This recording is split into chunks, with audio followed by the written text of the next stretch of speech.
Hey everyone, it's the Cinema Dude, and I am back again here in my movie room. And today I thought I'd do another collection video, and I wanted to show off my Shout Factory and Scream Factory releases for you today. So let's go check a look. So we're going to start right here. So I start with my Shout Selects, and first and foremost I have The Burbs. This is their release. I also have it as the Arrow one. First and foremost, this is one of my favorite movies of all time. And this is jam-packed with stuff. There's a new 2K scan. There's a making of there, and there's the work print on here as well. I love The Burbs, and this is a great one to have. It's also a good. This one is also a good, I feel like, summer movie to watch as well. Kind of gives it that summer vibe. Then we have Streets of Fire. And this one has a whole bunch of special features as well. And this is kind of a mix of noir and kind of rock and roll. And definitely an enjoyable movie. And then we have The Stepfather. This is the DVD version of that. It's an 80s horror movie, kind of the classic. You know, he portrays one person, but he's really another one, so enjoyable one. The next two are from the series. They're not, one is like a sequel, but the other one is kind of the same, of The Lost Skeleton. And that one I have in another area of my collection. They're just kind of these kind of rips on like the old 50s science fiction movies, but done in a way that it kind of presents it as, you know, one of them. So I have Dark and Stormy Night, and this one plays on the, you know, old dark house kind of 1930s Universal movies. And then we have The Lost Skeleton Strikes Again, and again kind of a knock on like the late 50s, early 60s science fiction films.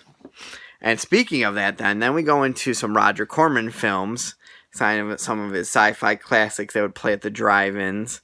So you have Attack of the Crab Monsters, War of the Satellites, and Not of This Earth. Attack of the Crab Monsters is kind of a favorite of mine. You know, you got giant radiated crabs, and are they... They have like psychic powers and stuff in that one, so it's always a favorite of mine. Then Conan the Adventurer.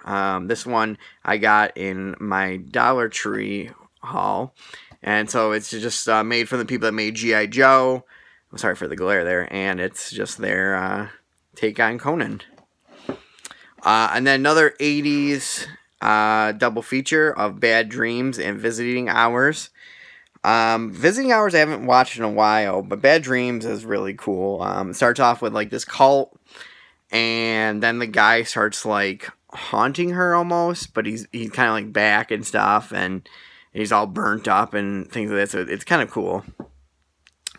Then two that I absolutely love, Halloween 2, and it has a whole bunch of special features on there, but this gives you the the TV cut, plus the theatrical version, the making of, so a whole bunch of ones. If you can find these Halloween ones, they're pretty awesome. So yeah, Halloween 2, and then one of my favorites, Halloween 3, with the slipcover. Again, jam-packed with stuff, right? Special features, as you can see. You know, I think this is more and more becoming more of a classic now. You know, people still say, well, there's no Michael Myers, but, you know, if it just was Season of the Witch and didn't have the Halloween, title to it, I think people would enjoy this as a, you know, good 80s horror movie. Then we have Prison that has Viggo Mortensen in it, about, like, the prisoner that comes back and starts killing people. And some more 80s movies, Terrorvision and The Video Dead. Video Dead's a pretty neat one. Again, this one is also filled with special features. And this one, I believe, now is out of print as well. The Stuart Gordon classic, From Beyond. Definitely one of my favorite of his. Got Barbara Crampton, Jeffrey Combs, Ken Foray. So that one is a pretty awesome one. Then we have The Burning, another classic 80s slasher with Cropsey in it. And then The Town That Dreaded Sundown, and, there's some special features on that. And there's also another movie as well, based on the Tarkington murders, that one, and then The Burning. Just a few special features on that. And then one of my favorite directors, Joe Dante, and his werewolf movie, The Howling. I definitely have to say I do like American Werewolf in London over this, but it's still, again, another great 80s horror movie. And then we have George Romero's Knight Rider. So this is kind of cool. It's like if you mixed knights plus motorcycles. And, kind of cool movie. And then probably one of my favorite John Carpenter movies, The Fog. I just like the atmosphere in this one, and just, it goes so different than, Halloween and some of the other stuff, but just to have those kind of ghosts come out and just the red in their eyes and stuff. So, and this one's, again, full with special features and things like that. Then some more. We have X-Ray and Schizoid. The Slumber Party Massacre Collection. This gets all three of them in it. And so this one actually went out of print too. And this one, the first one is still available, but 2 and 3 were on a Blu-ray set, and they also went out of print. So this one's kind of cool to have. It has all of them. Another Romero and another zombie classic in Day of the Dead. I think I like Dawn a little bit more. This one kind of is a little more dark. So, you gotta watch it when you're in the right mood, I guess. But, again, another landmark zombie movie. Then we have Prince of Darkness. I haven't opened this one yet, but I have seen it before. This one's kind of cool. I like that Carpenter kind of stepped out on things, and, this kind of, you have both religion mixed with science and things like that. So I do, enjoy Prince of Darkness. Then we go to another set that is out of print, and this is the Amityville Horror Trilogy, and this gives you the first one, the second one, and the third one, and as you can tell, there are there you go. There are the special features on the back. So this pairs well with this Amityville set right there, which gives you 4, 5, 6, and 8, I believe. So it's nice to have kind of that. Then we have some more 80s kind of movies.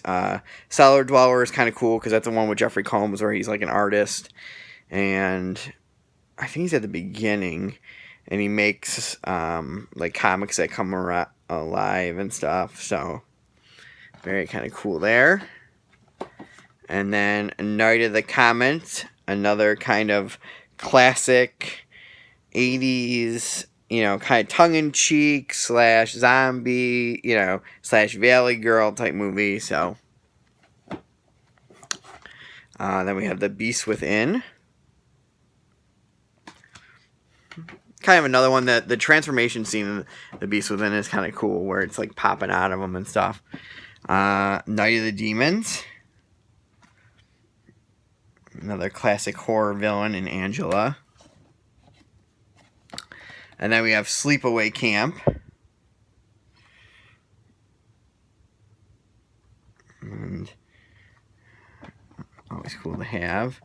And then Pumpkinhead with Stan Winston's creations. Did he? Yep, he also directed it too. And then having Lance Hendrickson in there. Another Stuart Gordon movie, kind of more underrated. I still enjoy this one. I wouldn't say it's my favorite, but Dolls. There's some pretty creepy moments in here. It's a cool one. And then another one that's out of print. Dolls out of print. This one is, and I believe New Year's Evil. So a few of these are coming up are out of print as well. But Life Force. This one has the theatrical cut plus the director's cut by Tobe Hooper. Kind of space vampires come to Earth, wreak havoc type movie. Another kind of 80s slasher, New Year's Evil. You know, more like if you're going deep diving, that's kind of like the second tier or, you know, start of third tier type stuff. And then Ghoulies and Ghoulies 2. You got your Gremlins, then you got your Critters, and then I would say you got your Ghoulies, and then Hobgoblins, so, you know, a knockoff of a knockoff and stuff like that. So, very cool. Then a classic in, I guess, science fiction action, I would guess, but in Mad Max with Mel Gibson. I think I like... The first one's pretty good, but I think I like, you know, Mad Max 2, The Road Warrior a little better. The Babadook. Another recent horror movie that, you know, is very good. The only thing I have to say about this, love the creature design, love the movie itself, and I understand maybe it's the reason they were going for it, but the kid is just so annoying, and it makes to a point of like you're not like even like, to me it's like you want to care for the kid. Oh, I'm hoping he's safe, but for some reason he just came off as so like grating and stuff like that. Then we have Scarecrows, and this one is from 88, so another 80s horror movie that, you know, a group of people have to fight some killer scarecrows. Then we go back to two double features of Sleepaway Camp 2 and 3. And this one has Pamela Springsteen takes over the role of Angela. And these ones are kind of fun. You know, a little more tongue-in-cheek than the original one. But still really fun movies. Ghost House and Witchery. As you can see, Witchery has David Hasselhoff and Linda Blair. These ones fall under the La Casa series, and I'll do a video on that of how in Italy they kind of threw, okay, well, Evil Dead is La Casa 1, and then they just started adding random movies that had no like correlation to Evil Dead into a series. They did it with a whole bunch of different movies, but Witch House and Witchery, Beyond Darkness is one of them, but so I wanted to get this to have part of the La Casa series. Then we have Howling 2, the second one that has Sybil Danning in it. And is Christopher Lee in this one? Yes, and Christopher Lee is in this one. So, you know, they started making sequels, and they kind of go all over the place. So, there's the Howling 2. Backcountry, with the slip as well. This movie is... It's one of those movies that, you know, it's like, okay, it's like a bear hunts people, but it gets gory, and it gets, like, there's scenes in there where, like, a person gets injured, and, you know... That's the one thing with movies I can do with decapitations and you know, Jason coming up and doing, you know, crazy things. But if people like break bones, or, you know, their arm gets messed up and like you see their arm, like something that can happen in real life, I cannot stand that. But yeah, Backcountry, there's some scenes in there you're like, oh. So another favorite of mine, The Brain That Wouldn't Die. I don't know, for some reason, this one is just kind of one of those 50s, well, technically it came out in the 60s, but one of those kind of old science fiction movies that are just, you have to see it, to believe it. And Mystery Science Theater made fun of this in one of their episodes, one of their classic episodes. So if this was one of my ones, I would definitely recommend picking up The Brain That Wouldn't Die. For some reason, I just love this movie. Then another one that's out of print now is Lady in White. And this one actually is kind of cool because they take a kind of urban legend from around here and of the White Lady, and then it was filmed around the greater Rochester area in different places. So I really like this movie just because you put it on at Halloween. It's kind of a great, it's set around Halloween. It has one of those movies, and it's just something that, hey, it's like this was made right around here, so it's always cool. That's Lady in White. Then another classic zombie movie, In Return of the Living Dead. Linnea Quigley. Who else is in this one? James Karen.